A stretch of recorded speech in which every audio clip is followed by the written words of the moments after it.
Hey everyone, welcome to Listen, Love, Connect. Today, Somi and I will be answering questions that you all had on suicidal ideation. Let me invite Somi so we can get started. Hey. I just want to give a trigger warning for anyone who is not prepared or is mentally prepared for these questions. You are always welcome to save this later, and you're welcome to ask any questions live. All of the questions are anonymous. So, Somi, you get started?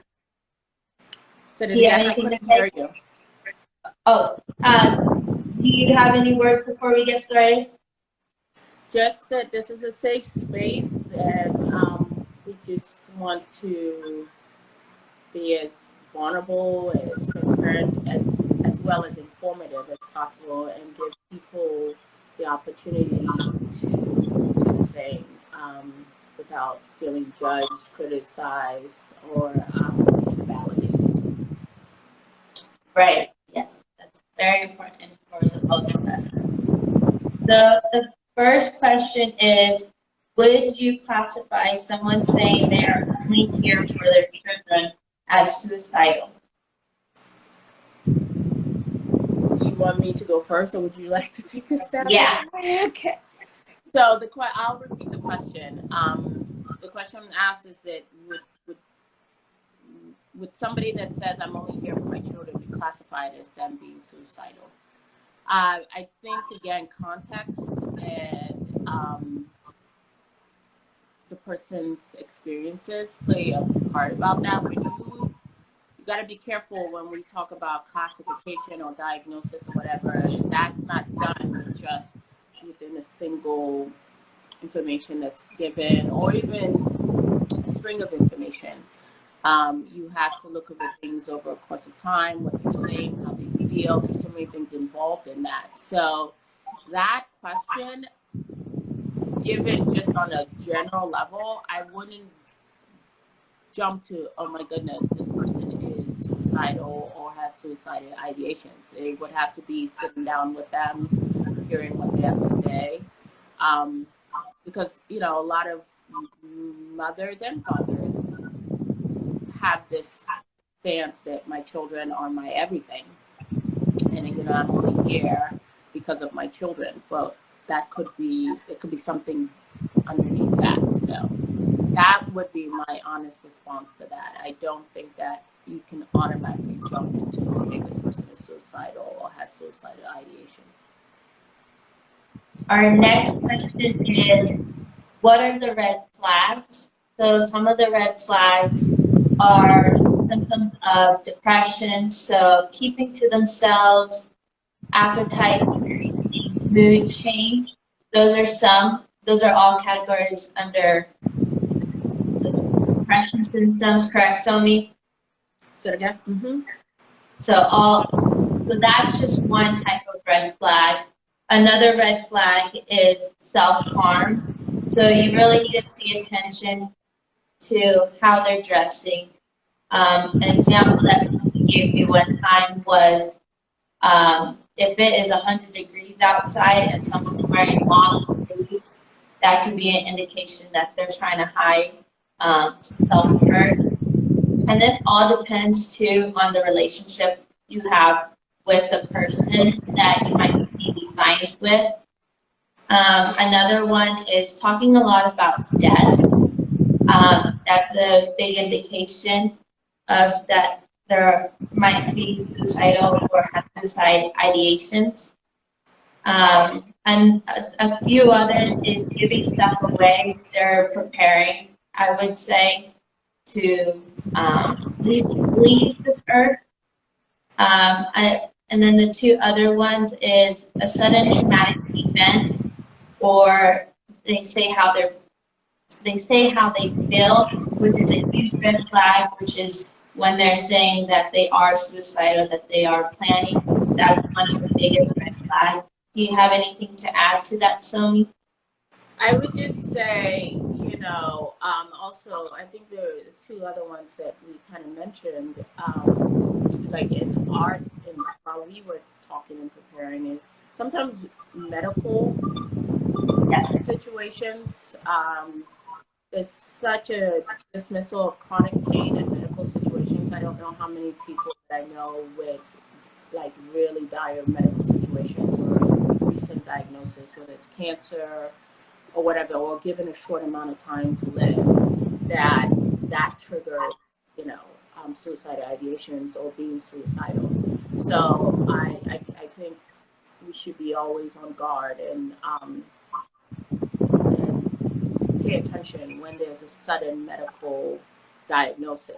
The other thing has to do with stressful and sudden traumatic events. If you know, I'll give an example: a mother and daughter, and the mother is driving home from, or I'll flip it: the child is driving home from class. They haven't seen each other, and they're very close. And a freak accident happens, and that's the only child she has, or even if she has other children. That's so sudden, it's so traumatic, it could trigger someone to just go in the opposite direction. So very sudden, stressful events are also red flags when we're looking at, you know, people being suicidal or having suicidal ideations. I would say bullying as well, someone who's being bullied. Yes. That could be a big one. Yes, especially with children and now with social media. That's huge, huge. You know, we have now created in our society a way to hide behind our computers, our laptops, our phones.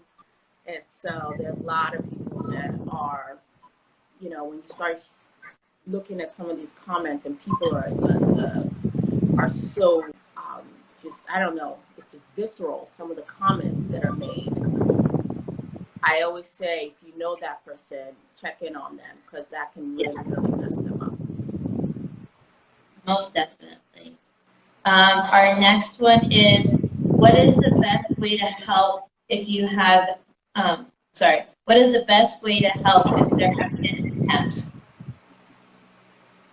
So, interesting enough, you and I had this conversation. I do have someone an acquaintance I've had that reached out to me prior to our last IG and informed me that, you know, I really appreciate you guys having this conversation, because my brother died 5 years ago. And prior to that, he made several attempts. And so one of the things that came up is like, you know, if you have somebody that, you know, and I've heard this even in my professional experience, that, you know, some people may not be successful the first, second, third time, but they keep at it. The first thing is, if you know they've been making these attempts before, you want to be more intentional in kind of checking in on them. Depending on your relationship, listening more. I can't stress this enough. There's always a lot of talk. I've even heard in the professional realm about it's just attention seeking. And I'm like, go ahead and give them that attention. If you are going to put it in this box of attention seeking, whatever you want to call it, I'm like, if that's going to make you feel better, go ahead and put them in that box, but give them the attention. I personally do not feel like it's attention seeking. I feel that every individual is looking for a way to connect. And depending on their previous trauma in childhood, they may have attachment issues. They may not have had connection with their caregiver, whoever it may be. So they're finding different ways to connect. So give them that attention. Listen to them, be empathetic, be non-judgmental, non-critical. And then if you really are at the place where it's like, I don't know what else to do, you know, have these conversations about getting whatever additional support may be put in place. But don't dismiss it as, oh, they do this all the time. They tried the first time and and so they're doing this for attention, because the next time may just be the time where they're successful. And it could be too late. You said, say that again? I said, and you could be too late if you don't Yes, take care of it. and it could be too late. And like with this young woman that reached out to me, it was too late. And then I mean, as you get older and you're living by yourself, nobody is, there. If you're by yourself or whatever the case may be, nobody's there to check up on you. So we may, and now especially with COVID, once we had the lockdown, people were very isolated, and the suicide rate went through the roof globally. So whether attempts or successes. So we just, again, for anyone we know that has been made attempts, this is the time to give them the connection they need, listen more, check in on them. My philosophy is I'd rather give them a whole bunch of attention and they never attempt suicide than not give them their attention and then we're at a different point. And all you have to do is you just have to sit there and listen. You don't have to say anything. Most of the time, we just want you to just sit there and be with us. Yes, that's a very, very important point. I think a lot of times people feel like they need to do something, they need to say something. And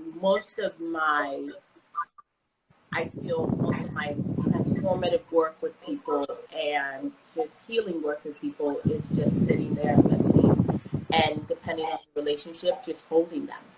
I can't count how many times I've just done that, and people are always like, well, aren't you gonna do something? And I'm like, I am. They're getting the comfort they need. They're being validated that what their experiences are real, and I'm not critical of them. And then depending on where they are emotionally, I've talked about it quite often. Their linguistic side of their brain could be shut. It could be dysregulated. They could be, having the words, and people constantly talking over talking can just sound like Charlie Brown, like wah, wah, wah, wah, wah, wah, wah. And so I have learned, and then I ask them.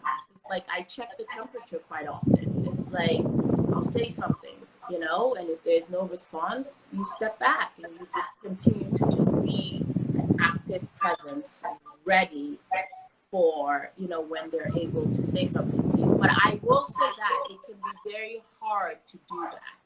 And I'm not saying this just like, oh, this is just an easy thing. It can be very hard. And if you are an individual that hasn't done the work on themselves and you can be triggered, it can be very hard and almost impossible for you to sit and be there with someone and not judgmental, not, you trying to project any of your stuff, but just being an active presence. So I'm not making light of that, like, oh, this is just an easy fix, but it helps. Yeah. Our next one is it okay to ask someone if they are having suicidal thoughts or suicide ideations? For me, I would say yes. Again, it depends on the relationship you have with that person you're going to ask and how you present it. You can't just be blunt and say, hey, are you having suicide thoughts? No, that's not how you want to approach it. You want to approach it more empathetic and gentle. Do you disagree or agree, Somi? Oh, I definitely agree with you on that. I think approach, and that's not even if somebody's having a suicidal thought. People need to feel emotionally safe to open up to anyone. And I think we often miss that key component. Emotional safety is paramount for anybody to be vulnerable or transparent with you. So and it's a gift. If someone feels emotionally safe with you, it's something you need to, it's sacred. You need to protect that because they're saying to you, I trust that what I'm saying to you is not going to be judged, it's not going to be criticized, you're not going to manipulate it. And I'm telling you, I'm safe. I feel safe with you. That's a huge thing. And so, if you go to someone, you want to come to them in that manner, like it's safe for you to tell me how you're feeling. Now, obviously, if you don't have a relationship with that individual, you're going to have to create some level of comfort, connection, safety, and that, is a process. So sometimes people are just like, I'm just going to go out and ask this person, and you have no relationship or whatever the case may be. That person is not, going to be vulnerable with you and open up right away. So it's something, if you're really worried about something, you don't have a real good relationship with them, you need to build on it. Be there, Right. build on it, and to be able to ask that question. And I remember a story, or my personal story, that it was my first year of college, and we were getting to know, we were a close knit of friends, and we were getting to know each other at the beginning of the year. And one of them felt very comfortable telling us that he used to be, at the time I didn't know about suicidal ideations, but he said that he had suicidal thoughts when he was in high school. And he just sat there and listened, and we said, we're always here for you if you need anything. So even vice versa, if you want to ask someone, or if someone tells you, you need to make sure that you are that safe place. And like I always tell Somi, or Somi always tells us, less is more. Yes.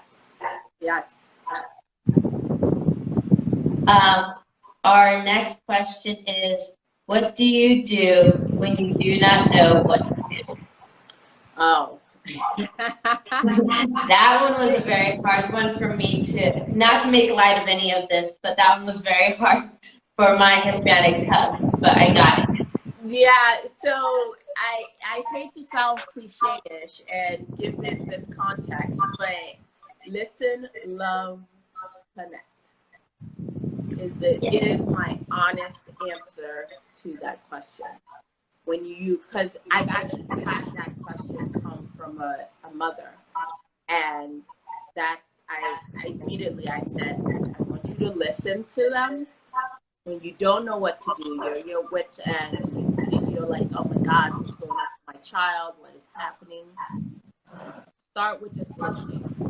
I don't care what you're listening to. You go in the room and you're asking them, and they're, in this really somber, depressed mood. Engage them in whatever it is that they're doing at that moment, and just listen. I find that once you connect with people and what is of interest to them, they really will open up. So you're just listening to them as a parent, as a caregiver, as a teacher, whatever, as a doctor. You want to listen to that individual. The next thing is, when I talk about love, there's an acronym for love that within this context that I use. It's listen, observe, validate, empathize. I'm going to say it again. Listen, observe, validate, empathize. So you're listening. It's like a lot of it has to be active listening. So I say, listen, love, connect. With the love, I'm asking you to use those acronyms, or you listen even more. Observe how are they behaving within the home, at school, what are you seeing? Validate their experience. I can't stress that enough. If someone comes to you and tells you something that is going on, this is not the time to do a whole bunch of questioning because it then even if you're not sure if it's true, validate their experience before you are dismissive of what is happening. And then empathize. People are like, well, I've never been suicidal. I've never had suicidal ideations. And I'm like, you don't have to have the experience to understand how somebody can feel in a certain situation. Tap into a sense of hopelessness, a sense of anxiety, a sense of worry, whatever it is, that emotion that you can tap into, that they observe from them, tap into that to be able to empathize with them. And then in all of that, if you're doing all of that, you're connecting with them. Sitting with someone, not too long ago, I had an experience of someone that not only I work with, but also, have worked with for years had a sudden death. And I just happened to have that time, but it was 30 minutes of just sitting on the floor holding that individual while they cried. I don't think I even said 2 words. I don't think a lot of people realize how much of a connection that builds. And whether it's you're talking, you're checking up on, you're just sitting with them, whatever it is, in the ways that you feel you can connect, that is important. So when you're just like, I don't know what else to do, listen, love, and connect. It might be a simple answer, but that's the best. Yes, absolutely. Simple outcome. So what you guys can gain from all this is listen, love, connect, so important when it comes to suicidal ideation and suicide ideation for suicidal, and just being a good friend, creating that safe place for that person is really important. Absolutely. So, go ahead, sorry. No, go ahead. Oh, no, go ahead. So, you mean, to kind of bring it all together, I know this is a heavy subject for everybody, and it's a subject that a lot of people don't want to, and we, as a society, shy away from difficult conversations and difficult subjects. And as Savannah indicated earlier, some of this can be a trigger. If you know somebody that had committed suicidal, you have had suicidal ideations, which I tell people at least 90% of people in the entire world at some point have had suicidal ideations, where it's not like, oh, I'm going to follow through with this act, but it's a thought. So, hearing all of this and some of these questions that we answered, we obviously we want to keep it brief because it's such a heavy topic, but we also want to make sure that people know that there is help available. I do want to emphasize this for people that do this work and people that want to be there for each other, be culturally competent. And what I mean by that is, if you're not aware of that person's culture, you have no real knowledge or whatever the case may be, don't just dive in without getting some idea of the person's culture, what they believe, how they handle it. That's also important, because sometimes our intentions may be good, but they're misinformed, and the avenue in which we try to execute these intentions actually cause additional harm. So I would, to kind of bring everything together, it's a heavy subject, it's not comfortable, but it's a very necessary conversation that we should be having with people. Look out for the red flags. But even just overall, I just really, really want to emphasize, we need to listen more to people, we need to love them more, and we need to connect with them as just a preventative measure as well. Yes, it's so important to do all of that. And also if you want to help someone, to be in the correct mindset to help them. Yeah. Thank you, Somi, for helping me answer some of these questions. Next week, Somi and I will be comparing the difference between therapist versus friend. Learn the difference, learn the boundaries. Thank you, Somi, again. And always remember to listen, love, connect. Bye, everyone. Bye, everyone.